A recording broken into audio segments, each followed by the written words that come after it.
और अब बात उत्तर प्रदेश की। उत्तर प्रदेश में आज योगी कैबिनेट का गठन हुआ है। नई योगी कैबिनेट का विस्तार हुआ है और उसमें कई मंत्रियों को जगह मिली है। जनतंत्र टीवी पर इस समय राज्य मंत्री पलटू राम शपथ लेने के बाद जनतंत्र टीवी पर एक्सक्लूसिव जुड़ रहे हैं। पलटू राम जो कि बड़े नेता हैं और उसके बाद बीजेपी में उन्हें जगह मिली है। बीजेपी की नई कैबिनेट में उन्हें साधने की कोशिश की गई, राज्य मंत्री बनाया गया है। बलरामपुर की सदर सीट से वो विधायक चुनकर आए हैं। 2017 में उन्होंने इस सीट पर चुनाव लड़ा था और उसके बाद अब वो कैबिनेट में जगह हासिल कर पाए हैं योगी सरकार की इस कैबिनेट में, और उसके बाद अब जनतंत्र टीवी पर एक्सक्लूसिव जुड़ रहे हैं। उनसे बात करें उससे पहले उनके बारे में थोड़ी सी जानकारी मैं आपको दे दूं। आज योगी कैबिनेट का गठन हुआ और योगी कैबिनेट के गठन के बाद कई तरह के समीकरण बनाए जा रहे हैं और अब सीधे आ गए हैं, बिना इंतजार किए सीधे पलटू राम से बातचीत करेंगे। पलटू राम जी, जनतंत्र टीवी पर आपका बहुत बहुत स्वागत है। और योगी कैबिनेट में जो जगह मिली है आपको, राज्य मंत्री का जो दायित्व दिया गया है, उसके लिए बहुत बहुत बधाई। बहुत बहुत धन्यवाद भाई साहब आपका। सर, अब कितना बड़ा चैलेंज होगा, क्योंकि वक्त नहीं है ज्यादा उत्तर प्रदेश में विधानसभा चुनाव के होने में और बड़ी जिम्मेदारी आपको दे दी गई है आज। काम करने वाले व्यक्ति के लिए कोई समय माने नहीं रखता है भाई साहब जी। और भारतीय जनता पार्टी का प्रत्येक कार्यकर्ता, भारतीय जनता पार्टी के प्रत्येक माननीय मुख्यमंत्री जी से लेकर के जितने उनके सहयोगी मंत्रिमंडल के सदस्य हैं, वो सब बहुत मनोभाव से जनता की सेवा के लिए लगे हुए हैं। इसलिए काम करने वाले व्यक्ति के लिए कोई कम समय माने नहीं रखता है। उत्साहित है आप नई जिम्मेदारी को लेकर? नई जिम्मेदारी को लेकर के हम अपने पार्टी नेतृत्व का बहुत बहुत धन्यवाद ज्ञापित करते हैं कि मेरे जैसे एक साधारण कार्यकर्ता को उन्होंने मंत्री बना करके बहुत बड़ा सम्मान करने का काम किया है। सर, मैं अभी आपके बारे में थोड़ा पढ़ रहा था, आपका स्ट्रगल राजनीति में बहुत बड़ा रहा है और बहुत लंबा संघर्ष रहा है। ऐसे में 2017 में बीजेपी के टिकट से चुनाव लड़ना और उसके बाद सीधे, आमतौर पर देखा नहीं जाता है 4.5 साल में किसी को इतना बड़ा दायित्व मिल जाता है। आपको यह दायित्व मिला है बीजेपी को लेकर, या वहां की जो रणनीति है और आपको जो दायित्व दिया गया है उसको लेकर क्या कुछ कहेंगे जनतंत्र टीवी पर? भारतीय जनता पार्टी हमेशा सबका साथ, सबका विकास और सबके विश्वास के संकल्प को लेकर चलती है। और भारतीय जनता पार्टी ही एक ऐसी पार्टी है कि जिन्होंने दलित समाज में पैदा हुए आदरणीय श्री रामनाथ कोविंद को देश का राष्ट्रपति बना करके विपक्षी पार्टी के लोगों के ऊपर ताला लगाने का काम किया है और उन्होंने सभी समाज के लोगों को सम्मानित करने का काम किया है। तो अब आपके सामने चैलेंजेस क्या रहेंगे, क्योंकि चुनाव में बहुत ज्यादा वक्त नहीं रहा है, आपको जिम्मेदारियां जो दी गई हैं उनको आपको निर्भय करना है और चुनाव में बीजेपी की बड़ी जीत को भी सशक्त करना है। जो बीजेपी ने काम किए 4.5 साल में वो भी जनता तक रखने हैं। शुरुआत कहां से करेंगे आप? भारतीय जनता पार्टी का शुरुआत गांव, गरीब और किसान है। वो लगातार 2017 से, जब से माननीय योगी आदित्यनाथ जी के नेतृत्व में सरकार बनी है, तब से हम लोग स्वयं माननीय मुख्यमंत्री जी के नेतृत्व में उत्तर प्रदेश की जनता की सेवा करने का काम कर रहे हैं। इसलिए हम लगातार और मनोभाव से अपने क्षेत्र की जनता के लिए, अपने प्रदेश की जनता के लिए काम करते रहेंगे। सर, ये भी बता दीजिए जनतंत्र टीवी पर कि किन किन मुद्दों को लेकर आप जनता के बीच में जाएंगे, अपने जो 4.5 साल में योगी सरकार में जो विकास कार्य हैं उनको किस तरह से जनता तक पहुंचाएंगे? भारतीय जनता पार्टी का जो नारा था, फिर उसको दोहरा रहा हूं कि सबका साथ, सबका विकास, सबका विश्वास, और उसके साथ हमारे राष्ट्रीय अध्यक्ष जी ने अभी जोड़ा है सबका प्रयास। हम सबके प्रयास से हम अपने क्षेत्र की, अगर आपको बात करें तो 1997 में बलरामपुर जनपद का गठन हुआ था, जो गोंडा जनपद का एक अंग था। विकास की दृष्टि से 1997 के बाद किसी भी सरकार ने बलरामपुर जनपद वासियों की किसी भी पीड़ा को उन्होंने नहीं समझा।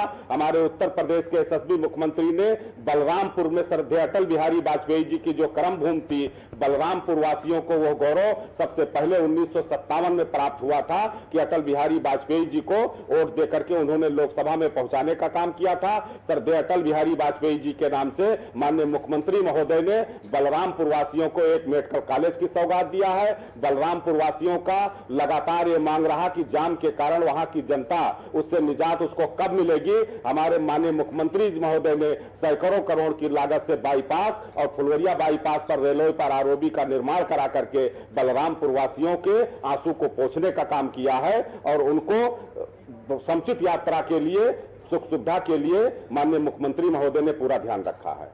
सर, आपकी जिम्मेदारी बलरामपुर तक सीमित रहेगी या फिर पूरे जो पूर्वी उत्तर प्रदेश है वहां तक सीमित रहेगी? क्योंकि 2022 का विधानसभा चुनाव जीतना है तो फिर जी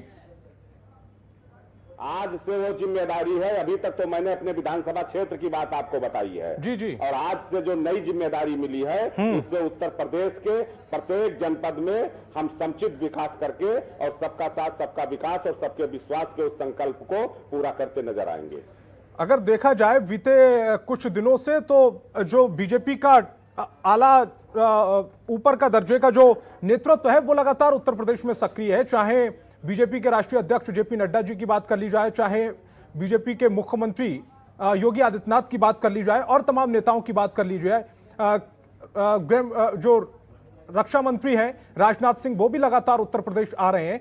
ऐसे में आपकी इन नेताओं से जब बातचीत हुई होगी तो कोई विजन तो रखा गया होगा कि 2022 का चुनाव इस विजन पर लड़ेंगे, इन मुद्दों को लेकर जनता के बीच में जाएंगे, किस तरह से कामकाज जनता के बीच रखेंगे, गिनाएंगे? हमारा जो नारा है भय मुक्त समाज, दंगा मुक्त प्रदेश, भ्रष्टाचार मुक्त प्रदेश, हम इन्हीं नारों को लेकर के इसी संकल्प के साथ जनता के बीच में जा रहे हैं। आज गुंडे और माफिया जो पहले सरकारों को बदलने का काम करते थे वो गुंडे माफिया आज जेल के सलाखों के पीछे हैं। जनता विकास के तरफ ध्यान दे रही है, जनता भय मुक्त समाज के तरफ ध्यान दे रही है और जनता भ्रष्टाचार मुक्त प्रदेश को बनाने के लिए पूरी तरह से माननीय योगी जी के निर्देश पर कृत संकल्पित है। संकल्पित है समाज को बेहतर करने के लिए। इस तरह के जो स्टेटमेंट हैं वो मुख्यमंत्री भी लगातार दे रहे हैं। ऐसे में आपकी कोई खास भूमिका भी रहने वाली है, क्योंकि अगर आपको चुना गया है तो किसी खास विजन की वजह से, किसी खास रणनीति की वजह से आला कमान ने आपको केंद्रीय कैबिनेट में जगह दी होगी। आपकी कोई खास जिम्मेदारी भी रहने वाली है? माननीय मुख्यमंत्री जी के नेतृत्व में हमको काम करना है, उनके दिशा निर्देश पर हमको काम करना है। जो उनका संकल्प है कि उत्तर प्रदेश को एक विकसित प्रदेश बना करके हम आम जनता के सामने समर्पित करेंगे। हम माननीय मुख्यमंत्री जी के सहयोगी के रूप में, एक कार्यकर्ता के रूप में काम करेंगे। सर, मैं आपके बारे में पढ़ रहा था, उसमें लिखा हुआ था कि आपने अपने जो राजनीतिक करियर की शुरुआत की थी वो बीएसपी के साथ की थी और अब आप चूंकि बीजेपी में हैं और काफी लंबे वक्त से बीजेपी में हैं और बीजेपी की विचारधारा को मानते हैं, अपनाते हैं। ऐसे में मायावती की जो पार्टी है बीएसपी, जिसकी नेता मायावती जी हैं, उनको कोई खास संदेश देना चाहेंगे जनतंत्र टीवी के माध्यम से? मैं उत्तर प्रदेश की पूर्व मुख्यमंत्री और बहुजन समाज पार्टी की राष्ट्रीय अध्यक्षा बहन मायावती जी को ये संदेश देना चाहता हूं कि वो अगर याद करें तो 2 जून 1995 की उस घटना को याद करें कि जब यही समाजवादी पार्टी के गुंडों ने उनकी जान लेने की कोशिश की थी। तब भारतीय जनता पार्टी के नेता स्वर्गीय ब्रह्मदत्त द्विवेदी ने अपनी जान की बाजी लगा करके उनकी जान को बचाने का काम किया था। भारतीय जनता पार्टी का बहुत स्पष्ट है, न किसी का जान लेती है और न किसी का जान जाने देती है। तो अभी जो 4.5 साल में बीजेपी ने कामकाज किए हैं, विकास का काम किया, उससे आप खुश हैं? काफी हम नहीं, आम जनता खुश है। आम जनता के बीच में आपके लोग जाते होंगे और देखते होंगे कि आम जनता ना तो वो विधायक को जानती है, ना सांसद को जानती है। वो कहती है कि इस देश में, इस प्रदेश में, इस गांव में, इस शहर में अगर सरकार होनी चाहिए तो माननीय मोदी जी और माननीय योगी जी के नेतृत्व में होनी चाहिए। लेकिन सर, विपक्ष ये भी लगातार आरोप लगा रहा है और सवाल उठा रहा है कि महंगाई काफी बढ़ गई है, खासकर पिछले 2-2.5 साल में। इस पर आपका क्या कहना है? रसोई गैस के जो दाम है वो 900 साढ़े 900 के आसपास पहुंच गए।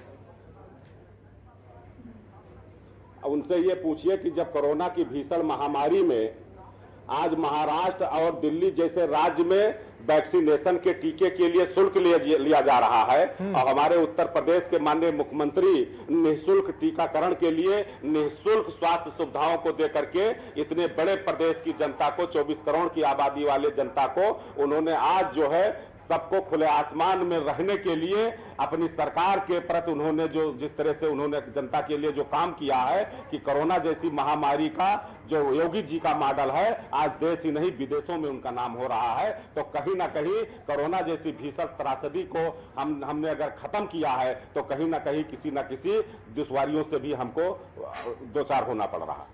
लेकिन फिर विपक्ष ये सवाल पूछ लेता है कि अगर आपने वैक्सीन जो है वो फ्री में दे रहे हैं अगर जनता को, तो फिर रसोई गैस के जो दाम बढ़ाए हैं तो क्या वैक्सीन की जो रेट है उसको वसूलने के लिए रसोई गैस के दाम बढ़ा दिए गए? विपक्ष ने तो उस समय कहा था भाई साहब कि जब कोरोना जैसी महामारी ने पैर फैलाना शुरू किया था तो यही सपा बसपा और कांग्रेस के लोगों ने कहा था कि मोदी जी राम मंदिर अयोध्या में बनाना चाहते हैं, इसलिए कोरोना जैसी महामारी का नामकरण उन्होंने किया है, जनता का ध्यान बटाना चाहते हैं। और वही दूसरी तरफ जब कोरोना महामारी फैलती है तो यही स्वास्थ्य कर्मियों के ऊपर, चिकित्सा कर्मियों के ऊपर ये अपने लोगों को भड़का करके उनके छतों से पत्थरबाजी करके उनको घायल करने का काम करते थे। और वही तीसरी तरफ जब उसमें भी उनका मंसूबा कामयाब नहीं हुआ तब उन्होंने कहा कि जब वैक्सीनेशन का आविष्कार हमारे देश के डॉक्टरों ने, हमारे देश के वैज्ञानिकों ने जब वैक्सीनेशन का आविष्कार किया माननीय मोदी जी के नेतृत्व में, तब भी उस पर उंगली उठाने का काम किया। तब इन्होंने कहा कि वैक्सीनेशन को लगवाने से दूसरे प्रकार की बीमारी होगी और तब जनता को बरगलाने का काम किया। उसके बावजूद जो है जनता जिनके भ्रम में नहीं आई। अब आज स्थिति यह है कि जनता वैक्सीनेशन करवाने के लिए अपने तमाम प्रकार के उन वैक्सीनेशन केंद्रों पर कतार लगाकर खड़ी है। इससे स्पष्ट होता है कि जनता माननीय मोदी जी और योगी जी के नेतृत्व में अपने जान को बचाने के लिए, अपने देश को बचाने के लिए सब कुछ माननीय मोदी जी और योगी जी के नेतृत्व में उनका अपना विश्वास है। चलिए सर, विपक्ष के सवालों पर कभी आपसे किसी और दिन जवाब मांगेंगे, लेकिन आज चूंकि आपके लिए खुशी का पल है, खुशी के लम्हे चल रहे हैं, आप राज्य मंत्री बनाए गए हैं योगी कैबिनेट में, आपको बहुत बहुत बधाई एक बार फिर आप जनतंत्र टीवी के साथ जुड़े, इसलिए आपका बहुत बहुत शुक्रिया। तो बड़ी खबर आपको यही बता रहे हैं कि शपथ लेने के बाद जनतंत्र टीवी पर एक्सक्लूसिव बातचीत हुई है पलटू राम से और इस दौरान उन्होंने सबका साथ सबका विकास का मंत्र एक बार फिर से फूंका है। बीजेपी हर वर्ग के साथ काम कर रही है, हर वर्ग के साथ खड़ी है, ये उन्होंने कहा है। सीएम योगी के नेतृत्व में जनता की सेवा की जा रही है, ये भी उन्होंने साफ कर दिया है। और विपक्ष पर भी उन्होंने कुछ तीखे हमले किए, लेकिन आज उनके लिए बेहद खुशी का लम्हा है, खुशी का दिन है, खुशी के पल है। इसीलिए जनतंत्र टीवी भी उन्हें एक नई जिम्मेदारी मिलने पर बधाई दे रहा है। तो जनतंत्र टीवी पर जब राज्य मंत्री पलटू राम जुड़े तब उन्होंने कई चीजें स्पष्ट कर दी हैं। उन्होंने कहा है कि सीएम योगी के नेतृत्व में जनता की सेवा करना उनका लक्ष्य है, विधानसभा चुनाव में बीजेपी की जीत होगी, ये भी उन्होंने कहा है। और ये भी कहा है कि विपक्ष टिक नहीं पाएगा। प्रधानमंत्री नरेंद्र मोदी और सीएम योगी के जादुई चेहरे के सामने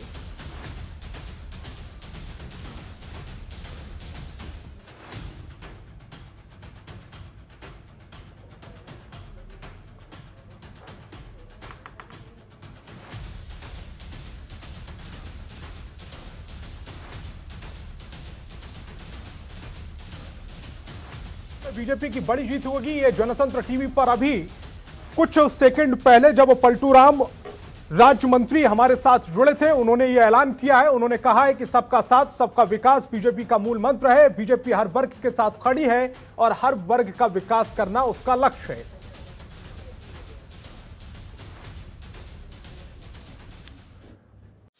खबरों के निष्पक्ष विश्लेषण के लिए सब्सक्राइब करें जनतंत्र TV and press the bell icon. Never miss any update.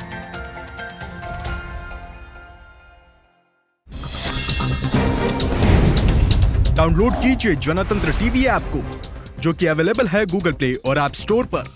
अधिक जानकारी के लिए अभी डाउनलोड करें।